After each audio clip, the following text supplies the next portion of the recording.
like to thank the Hall of Fame and their staff for an unbelievable weekend here in Cooperstown.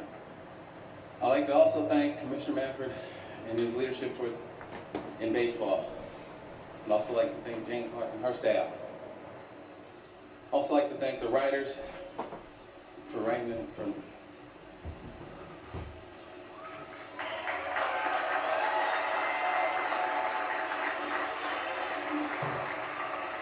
for this prestigious honor.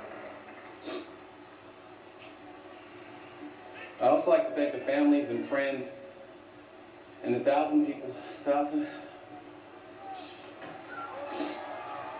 I got a couple of these somewhere. I probably got them. Thousands of baseball fans who traveled all over the country and who are also watching this on the MLB Network. I'd like to point out one fan, Rob, who traveled 6,000 miles to get here. I want to just say thank you.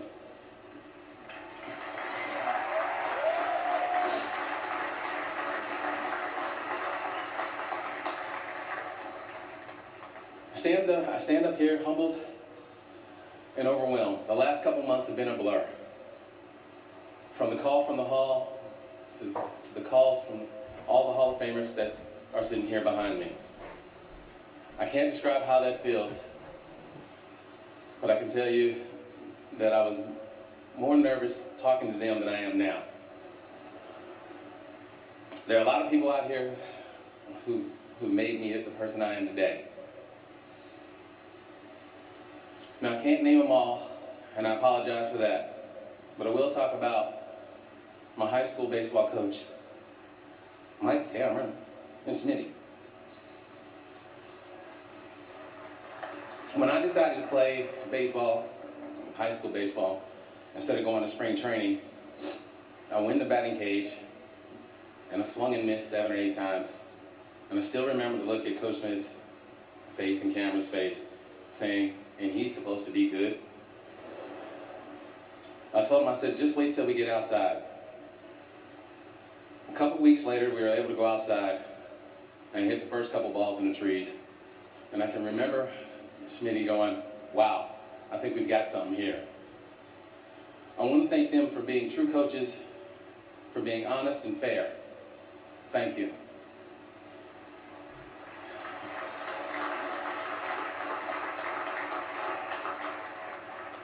But it's really ironic that I get drafted by a team that plays all their games indoors. We have Papa Joe Hayden, coach of the Midland Redskins. Papa Joe treated everybody fair. He taught us more about life lessons than baseball. He was more concerned about us being good people than players and winning a championship. He brought together kids of all colors, background, and financial status. Papa Joe's no longer here.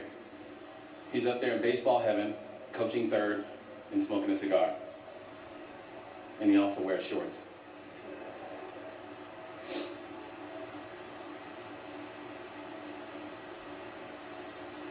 To my dad,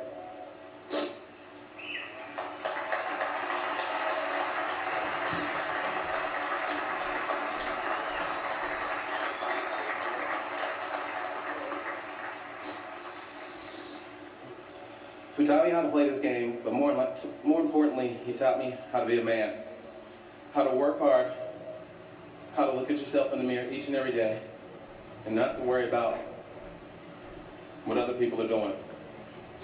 See, baseball didn't come easy for him. He was a 29th round pick and had to choose between football and baseball.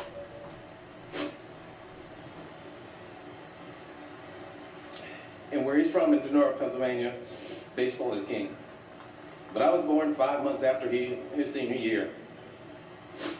And he made a decision to play baseball to provide for his family. Because that's what men do. And I love you for that.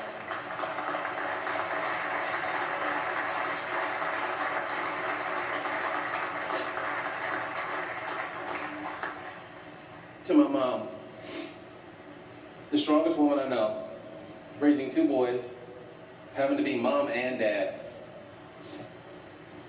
Putting time to go to one another's games, me and my brother. She was our biggest fan and our biggest critic. She sat up and did homework with us, stayed up all night when we were sick. And I tell people that I'm more scared of my mom than my dad just because she didn't play. And if you don't believe me, there are a couple of my friends here who can contest to that. She's the only woman I know that lives in one house but runs 5 others. I don't know how you do it, to be able to put your hopes and dreams just to raise 2 boys and never complain about it. I love you, Mom.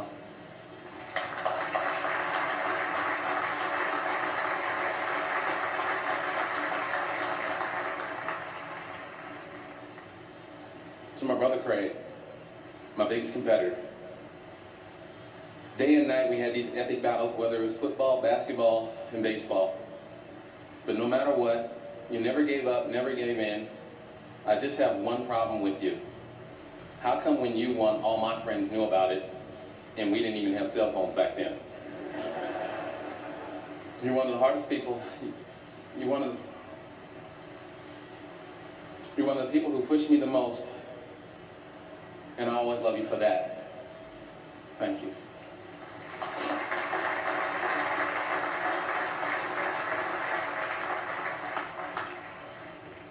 Brian Goldberg. You've been there since day one. We've had a great journey, even though there were some ups and downs. But I can't think of a better friend, agent that I would want by my side other than you. Thank you.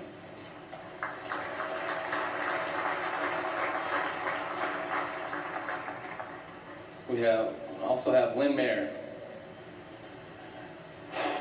I can remember the first thing he said to me is that I can't do nothing for you now, but in a few years, if you keep doing what you're doing, I'll keep in touch. That was February of 1991, and look at us now. You've been a big brother, uncle, and on some rare occasions, the voice of reason. See, a lot of people don't know that. Trey, Taryn, and Tevin. Words can't describe how much I love you and would do anything for you. Trey, you're my little man, my partner in crime.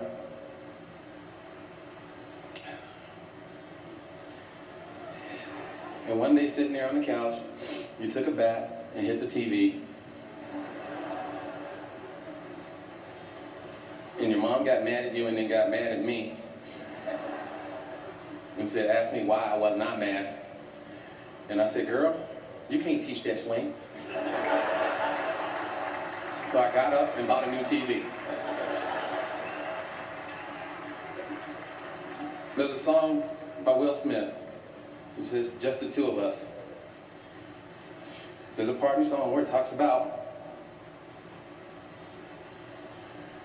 driving home.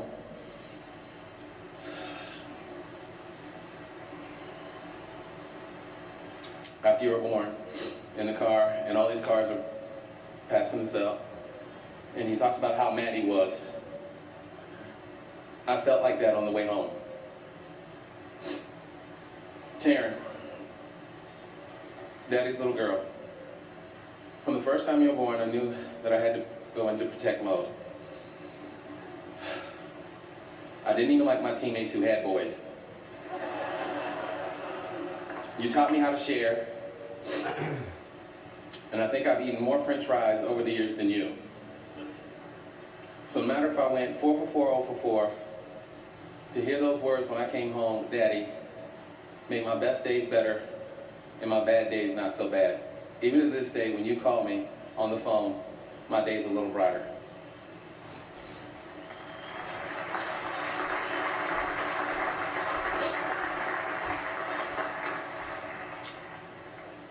Tevin, seeing you for the first time made my life complete. All my friends called you a mini Denzel because you didn't cry or make a sound. You have a great sense of humor, you're caring and thoughtfulness. Watching you grow up has been nothing but a pleasure and never a dull moment around you. I know your brother and sisters at school.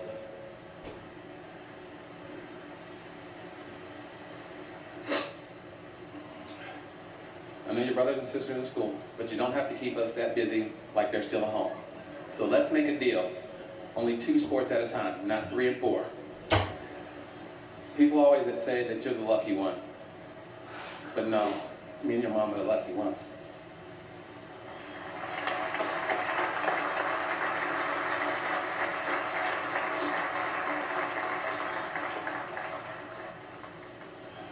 Melissa, my wife, my best friend. You wear so many hats at our home. I can't tell you how much I appreciate you and all the things that you've done and continue to do for this family. You are the glue that holds this family together and the light when it's dark. People say that you're lucky. Well, that's not true. I'm the lucky one.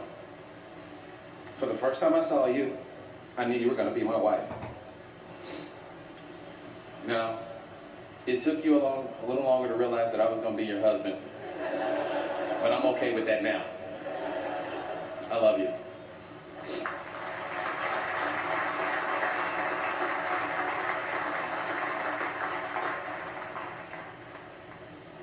I'd now like to thank the Seattle Mariners organization for taking a chance on a 17-year-old kid and allowing him to continue to play this great game of baseball.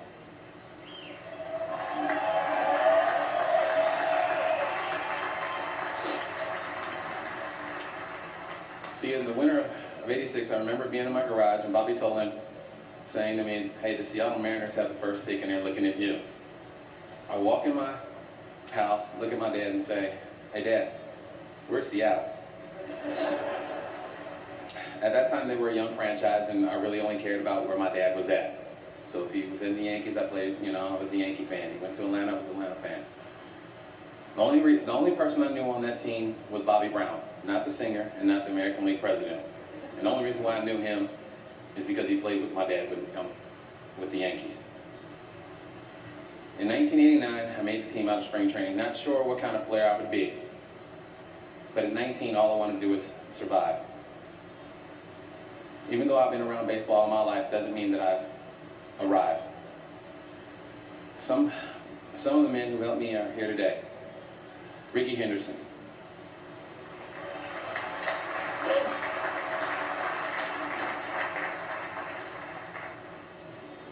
Now, Ricky, I'm still looking for that rematch. See, he beat me in a game of horse when I was 14 years old. Made a jump shot, drove off in his car, and never gave me that rematch. Well, Ricky, I know where you're going to be July 2017, and I'm bringing my shorts. Ozzie Smith, the Wizard. Dave Winfield, as my dad referred to him as Big Blood.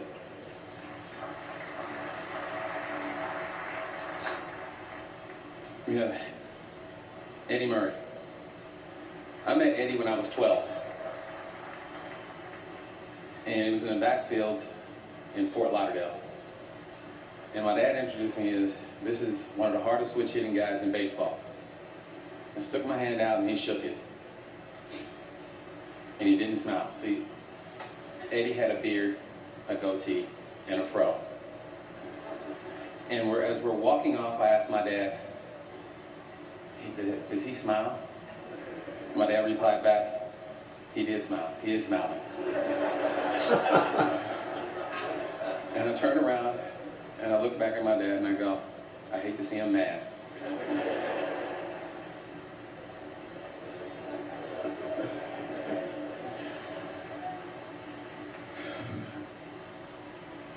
We have Randy Johnson.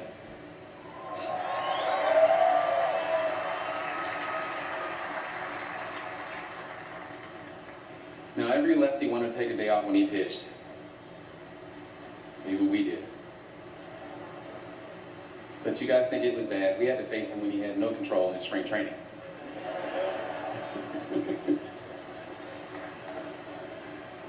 Today, I I've got more friends: Alvin Davis, Harold Reynolds, Dave Valley, Jeffrey Leonard, Mickey Brownlee, Darnell Coles, Chili Davis, and Kirby Bucket. These guys are like my big brothers. They took me out to lunch and dinner, made me share rides with them in the cab, and drilled me on life problems. The only problem is you tell me what 19-year-old in the big leagues has life problems.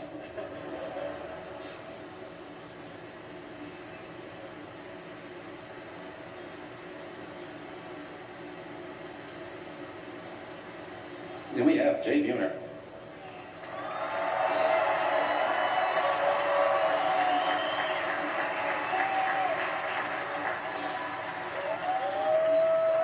As we refer to each other as our brothers from a different mother. He was the greatest teammate I ever had. A guy that gave you everything on the field, and a guy that spoke the truth even though you didn't want to hear it. And I love you for that.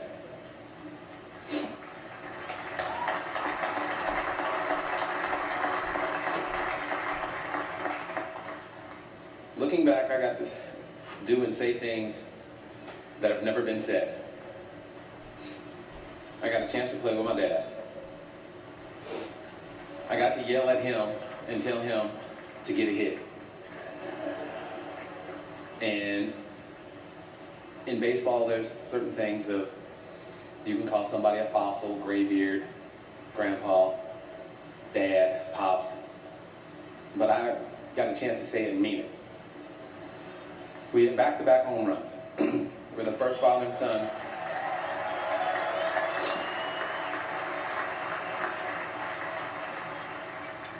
We're the first father and son to win MVPs in an All-Star game. Hitting the warehouse in Baltimore. Winning a home run derby in Pittsburgh in my home state. The '95 series. Randy Johnson's no-hitter, Jay Buhner hitting for the cycle, and Edgar Martinez winning his first batting title. And yes, he belongs in the Hall.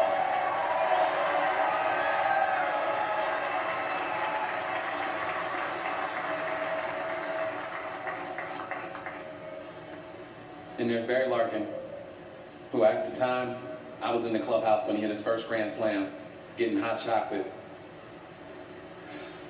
But I've known his family slow down. I've known his family since I was 12. His younger brother, Byron, took care of me as a freshman. And then I had to take care of his younger brother, Steve. I want to thank them for opening up their homes and making me who I am today. I got to play this game for 22 years. And I wouldn't trade it in for anything. I spent 8 years with the Reds. I got to put on the same uniform as my dad. Run around the same outfield. I got a front row seat to the greatest team ever assembled, the 1975 and 76 Reds.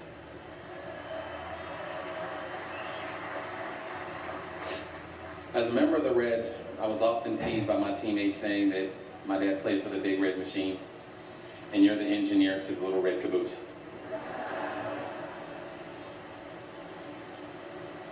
Chicago White Sox. Got a chance to be in a pennant race and play meaningful games day in and day out. What else can you ask for from a player? Thank you.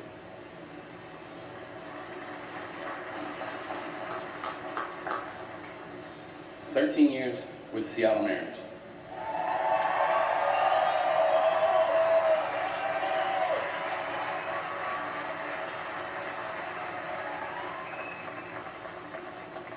From the day I got drafted to my first at-bat in Kingdom to the '95 playoffs.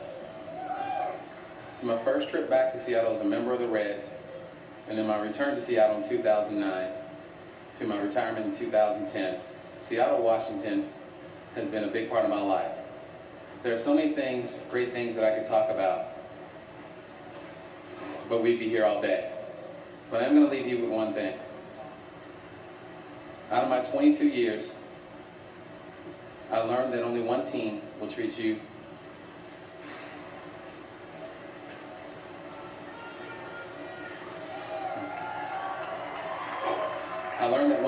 treat you the best, and that's your first team.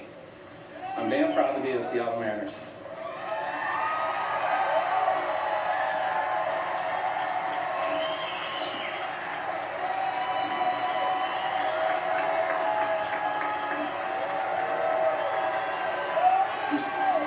The two misconceptions of me are I didn't work hard, and everything I made look easy. Just because I made it look easy doesn't mean that it was. And you don't work hard and become a Hall of Famer by not working day in and day out. I want to thank my family, my friends, the fans, the Reds, the White Sox, and the Mariners for making this kid's dream come true.